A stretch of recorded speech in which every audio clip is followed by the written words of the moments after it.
5, 4, 3, 2, 1. And so, it begins.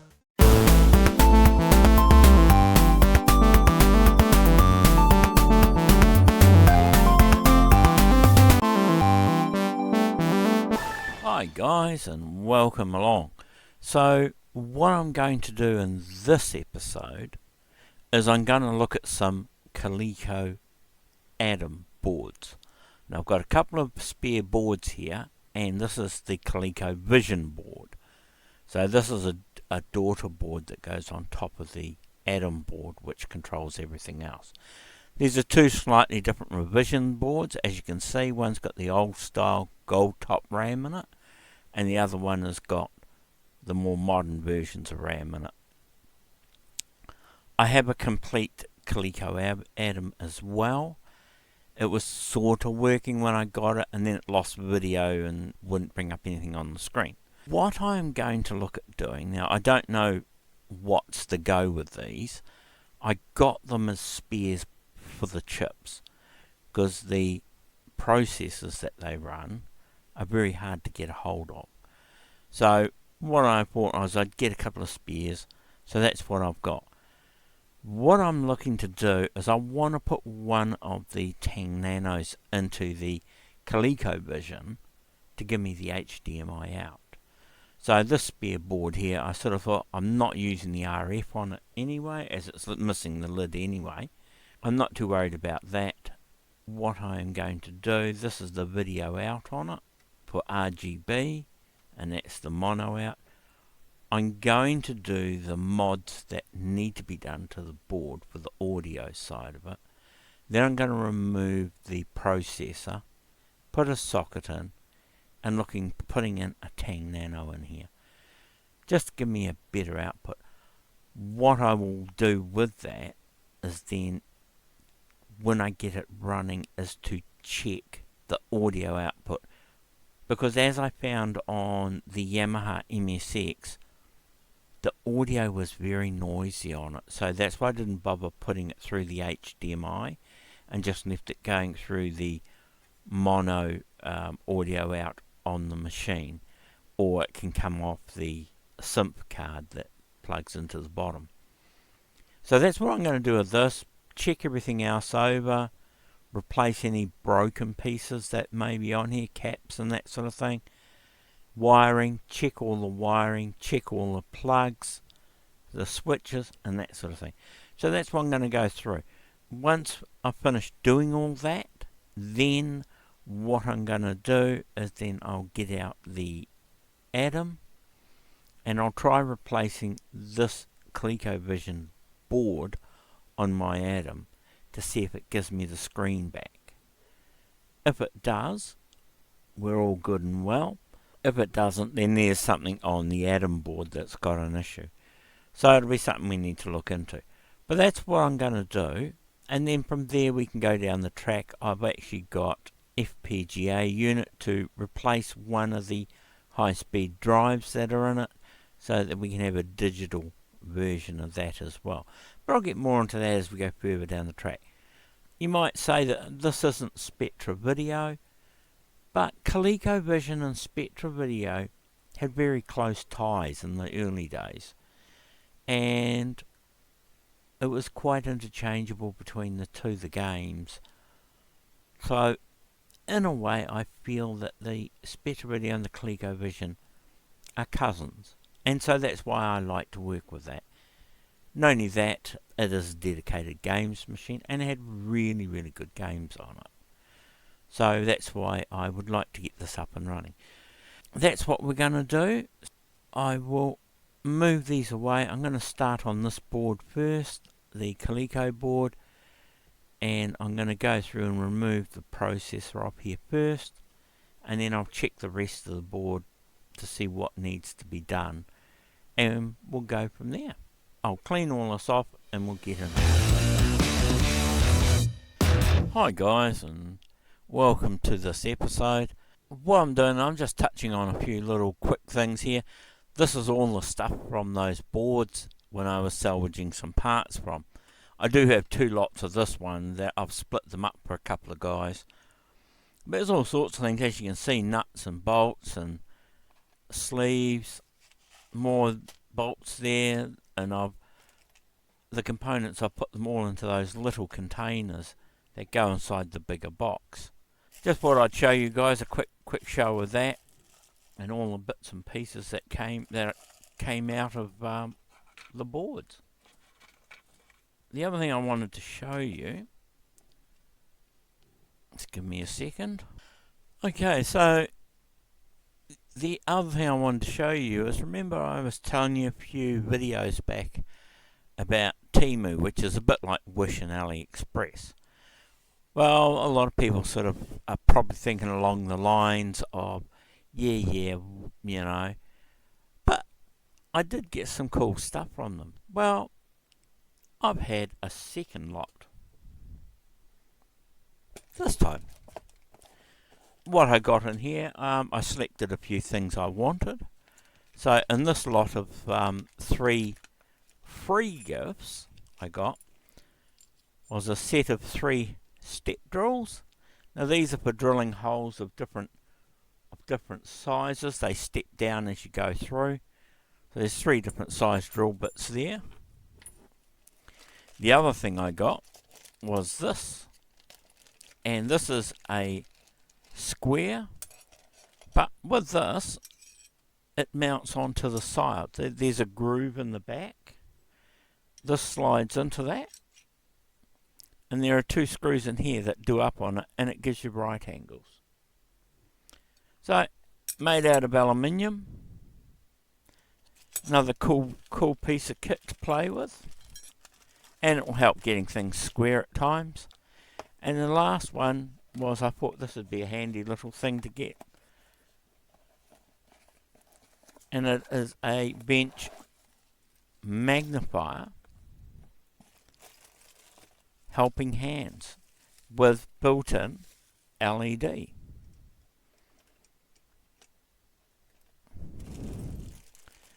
And it also has a soldering iron stand as well. As you can see by all the little bits that are in here, that are all tangled together, as they normally do when they come. I'll do this to get this one out. It's gotten stuck in there. But that's the soldering iron stand that goes over that side. This is one of the clips that goes onto the main part here. But there are board clamps, alligator clips, all myriad of bits to go with it to put it together. And this one also in the bottom takes batteries. So 3 AAAs in there, and you can turn the light on and off on it up the top. And you can have a look at your boards, magnify your boards while you're working on them. So, I mean, it's not super high end, but for free, you know, nothing wrong with that. So that's something I'll put together and batteries in and give it a go. And it comes in English on one side, and looks like Chinese on the other side. So it's all pretty straightforward, self-explanatory. So yeah, you don't need to be a rocket scientist to sort it out. And from what the box says, it's the main lens will magnify by 3.5 times. It's the big lens here. There's a small lens on the side over there that will allow a magnification of up to 12 times. So that's pretty cool. It's a 17mm lens in total, and it takes 3 AAA batteries. That's for the LED. I mean, it's for what it is, right? It's reasonable weight. It's not heavy. The gooseneck is quite short, you know. But other than that, yeah, I mean, you could do stuff with it. Put the stand on, and yeah, I think it should be fine. Anyway, that's something I'll have to put together. So I think that can go back in the box for now. and it's something I'd make up. It's just something I thought I'd just give you guys a little bit of an update with. A few things. As I said, it's from Temu. You can choose up to 3 items by playing free games. It can take you a couple of months to get the stuff, because it just depends on how you play the games. If you do buy stuff from Temu as well, you get bonus points, which you can use in the games, which actually will make it quicker to get this sort of stuff. So, if you buy bits and pieces off there, then it's going to be fine, you know. You can get your free stuff faster. And they do have some good stuff on there. I mean, you've seen it. I got my Aneng multimeter. I also got the kit for doing the Arduino, and that's the R3. So I got that, and I got the case, which has all the smaller cases inside it, which are the ones I got the parts in. And you can get them bigger than this. They go up to like about 60 units internally if you want them. So it's the sort of thing I thought I might try it and see how it goes, because it may be good for making a rack.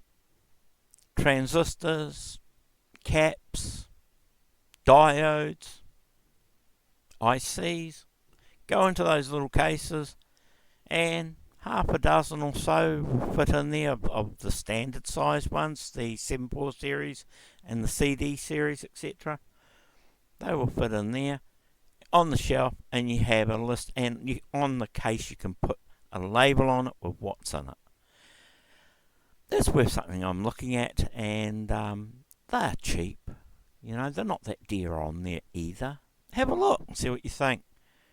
Anyway, guys, that's all from me from now. So what we'll do is we will now finish off here. Grab yourself a drink, comfy seat, something to nibble on if you're a little peckish, and we'll get on with the main video. See you soon. Okay, guys, welcome along. Now, this is going to be a long journey on doing these boards. It's not a quick fix on them. I'm starting with the Coleco daughter board that goes on top of the ADAM board. And what I'm going to do is I'm going to desolder the processor, and then I'm going to desolder the RAM. Now the RAM is up here, and this is the processor down here next to that's the RF out, which I'm not worried about, because the RF out on this is for NTSC. Most of the ADAMs were NTSC. There weren't many PAL. So that's why I'm going to put in one of those Tang Nanos into here, so I can get the HDMI out. Or if I wanted to put a version 1 of the board in, VGA and HDMI out. But I'll see how the video goes with the audio, and if it's not too noisy, I will run it over the HDMI, and that'll give me really good picture and really good sound. So what I'm going to do is I'm going to use a bit of flux. Can use a bit of flux over the pins, and it'll help desolder any stubborn ones which are around areas like here, which is on the ground plane. I'll have to use a bit of hot air on it to help warm it up to get rid of the solder. I'm going to go through and desolder this now. I'm not going to bore you too much with me chatting about it. I did get some new bits for me desoldering gun. The pads need to be replaced in it because they were getting a bit buggered. And the acrylic tube that I used for the cylinder, because they are glass, and when I originally got it, I'd only had it like a week, and I accidentally dropped it and broke the glass cylinder. As in a previous video, I said I got some acrylic tube that they use for displaying pens when wood turners make handmade pens. You can get the tubes, they are quite long, and you can get about 2 or 3 out of one of those.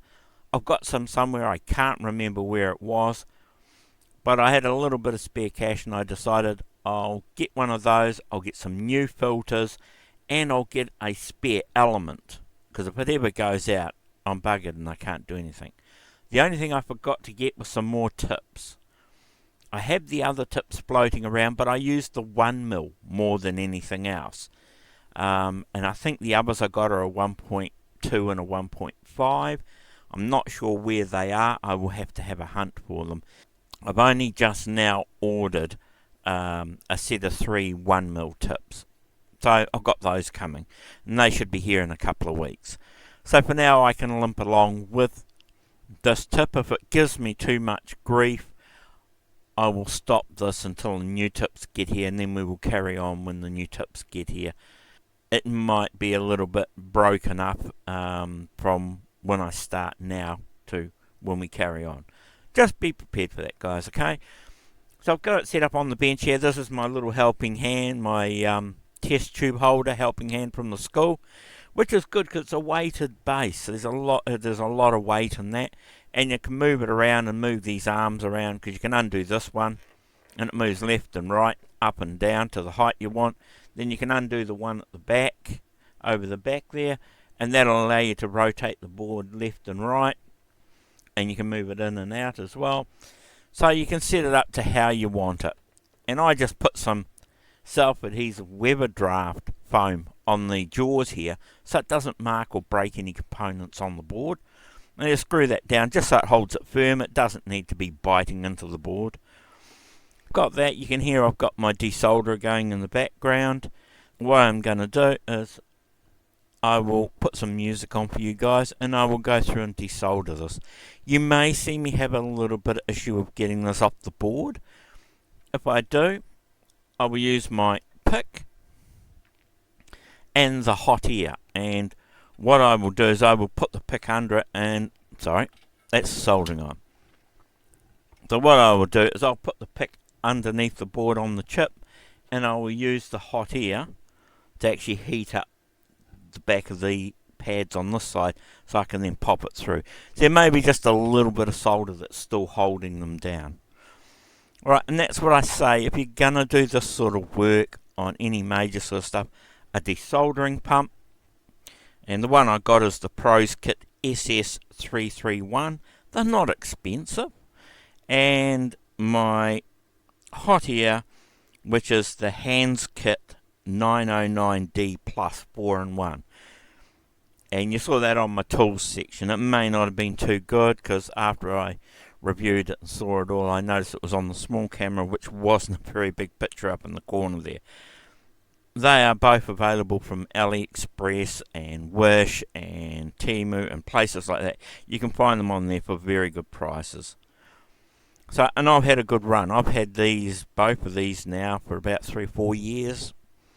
And the only thing I've had to replace is the tip on the soldering iron to put a bigger one in, and to replace the original tip because it had worn out.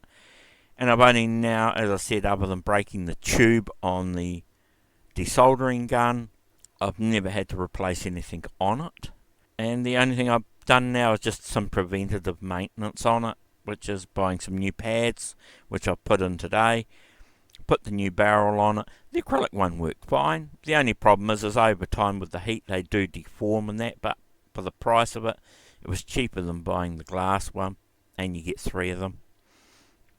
It's up to you what you want to do. The glass one just lasts near forever, as long as you don't drop them. And the only real consumables that you need for these is the felt pads for the back of the gun and in the end of the tube, and the tips. That's it.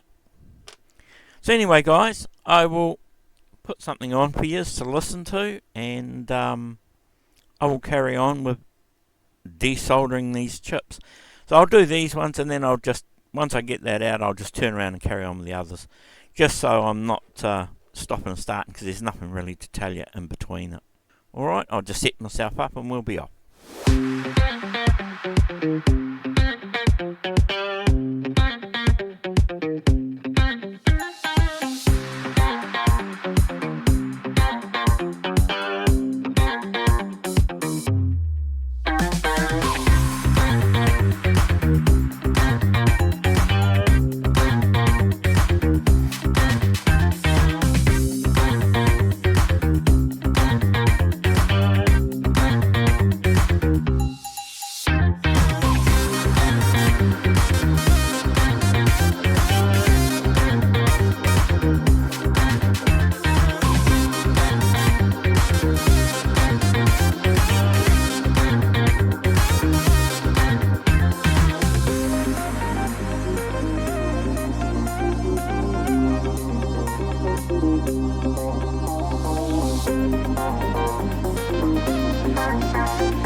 Okay, as you saw there, I did have a couple of issues.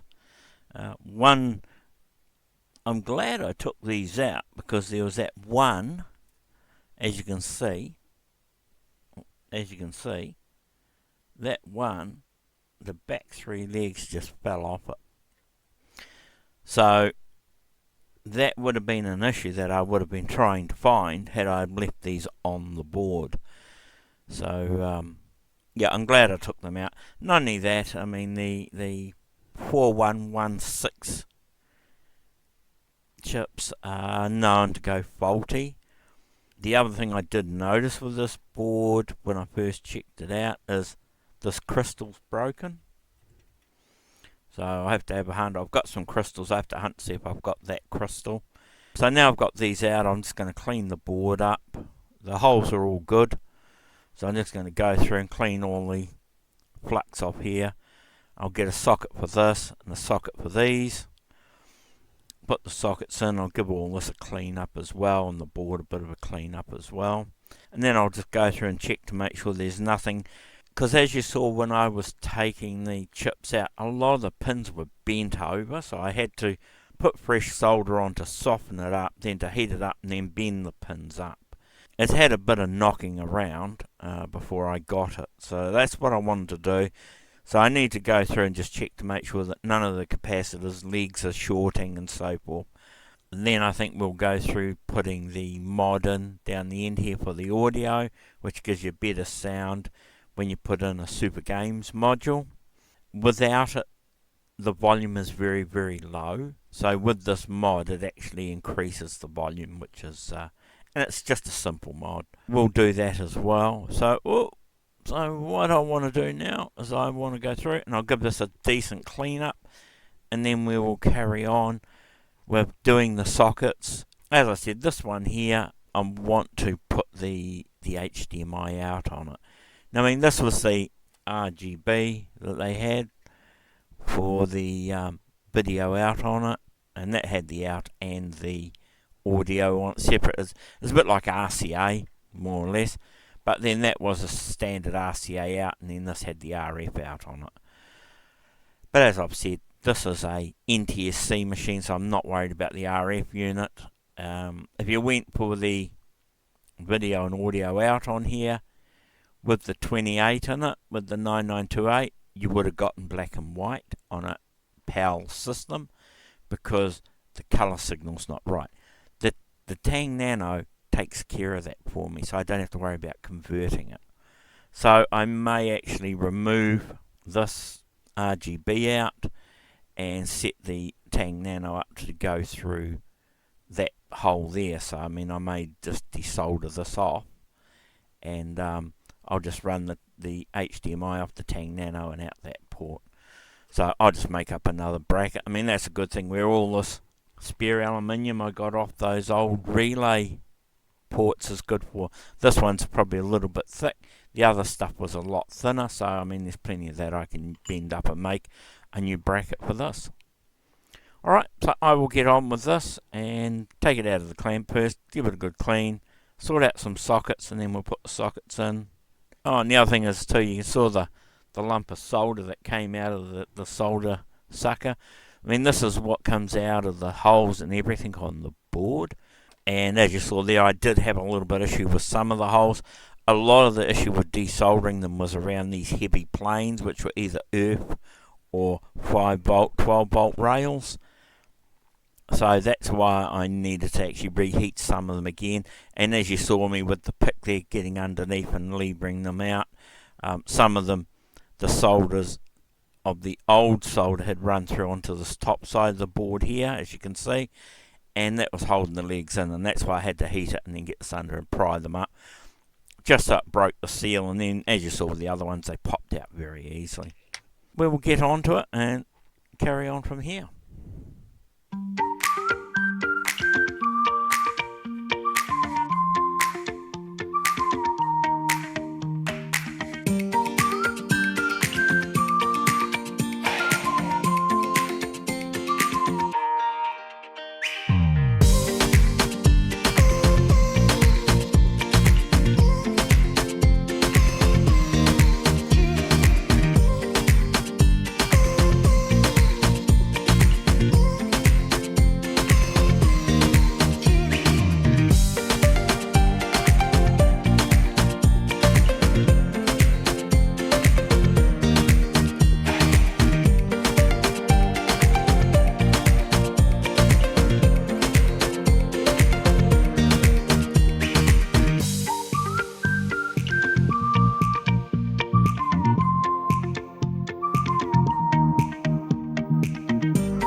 Alright guys, so got that all cleaned up now.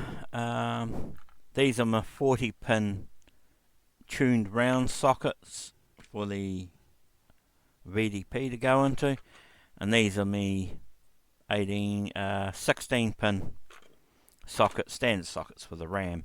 And as I said to you, I usually buy them in bulk. I'm getting a bit low on those, but I don't use a lot of the round tuned. It's only for high-end stuff or stuff I'm keeping. Because you got to remember, some ICs won't fit into the tuned sockets, so you just got to be a little bit careful of that. But the Tang Nano has a tuned socket header that goes into the board, so that's why I'm going to put that in there. So these are the ones to go on here, and we need 8 of them, and then there's the one tuned one to go on there. So I'll carry on with that and get that sorted.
Okay, so I've checked over all the sockets and they're all okay. I've taken out the broken crystal, and it's just, you can see there, the leg's just not even attached internally to that.